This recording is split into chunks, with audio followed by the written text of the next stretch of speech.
ఇక ఎడపల్లిలో బీజేపీ నాయకులు నిరసన దీక్ష చేపట్టారు. దేశంలోనే ప్రసిద్ధి పుణ్యక్షేత్రం తిరుమల తిరుపతి దేవస్థానంలో ప్రసాదంలో కల్తీ జరుగుతుందని ఆరోపణలపై ఆంధ్రప్రదేశ్ ఉప ముఖ్యమంత్రి పవన్ కళ్యాణ్ చేపట్టిన నిరసన దీక్షకు మద్దతుగా బీజేపీ శాఖ ఆధ్వర్యంలో నిరసన దీక్ష చేపట్టారు. బోధన్ నిజామాబాద్ ప్రధాన రహదారి పక్కన ఛత్రపతి శివాజీ విగ్రహం ఎదురుగా బీజేపీ నాయకులు దీక్షను చేపట్టారు. ఇందులో నాయకులు ఇంద్రకరణ్, కందగట్ల రామచందర్, మల్లెపూల శ్రీనివాస్, విజయేందర్ పెద్ద ఎత్తున యువకులు పాల్గొన్నారు.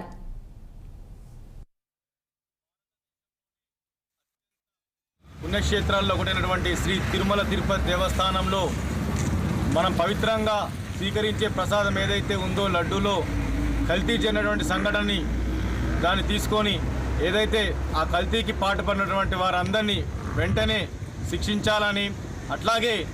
ధర్మ పరిరక్షణ బోర్డును వెంటనే ఏర్పాటు చేయాలని గౌరవ ఆంధ్రప్రదేశ్ రాష్ట్ర ఉప ముఖ్యమంత్రి వర్యులు మా ఏదైతే ఎన్డీఏ కూటమి జనసేన సభ్యులైనటువంటి కొణిదెల పవన్ కళ్యాణ్ గారు చేస్తున్నటువంటి డిమాండ్ను మేమందరం కూడా పూర్తి మద్దతునిస్తూ ఆయన చేస్తున్న ఈ హిందూ ధర్మ పరిరక్షణ బోర్డు ఏర్పాటు ఒక డిమాండ్ను మేమందరం కూడా అందరం పూర్తిగా మద్దతిస్తూ మా ఎడపల్లి మండల బీజేపీ పార్టీ ఆధ్వర్యంలో ఈరోజు ఒక్కరోజు సంఘీభావ దీక్షలో కూర్చోవడం జరిగింది. దయచేసి ప్రతి ఒక్క హిందూ సోదరులు కూడా ఈ విషయాన్ని మీరు దృష్టిలో పెట్టుకొని ప్రతి ఒక్కరు కూడా మన హిందువులంతా ఐక్యతగా ఉండి ఇటువంటి సంఘటనలు మరొకసారి పునరావృతం కాకుండా చూసుకోవాలని అందరికీ కూడా కోరుతూ శ్రీ వెంకటేశ్వర స్వామి లడ్డు ప్రసాదంలో కల్తీ జరిపి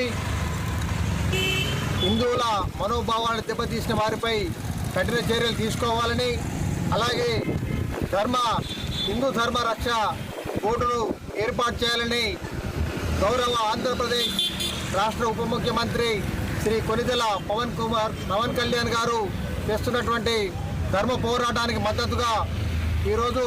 భారతీయ జనతా పార్టీ ఎడపల్లి మండల శాఖ ఆధ్వర్యంలో పవన్ కళ్యాణ్ గారికి సంఘీభావం తెలుపుతూ ఒకరోజు దీక్ష నిర్వహిస్తూ ఉన్నాం. హిందువులంతా కూడా ఈ లడ్డు ప్రసాద విషయంలో అందరూ ఏకమై ధర్మ పోరాటానికి సిద్ధం కావాలని కూడా ఎడపల్లి మండల శాఖ పిలుపునిస్తూ ఉన్నది. శ్రీ వెంకటేశ్వర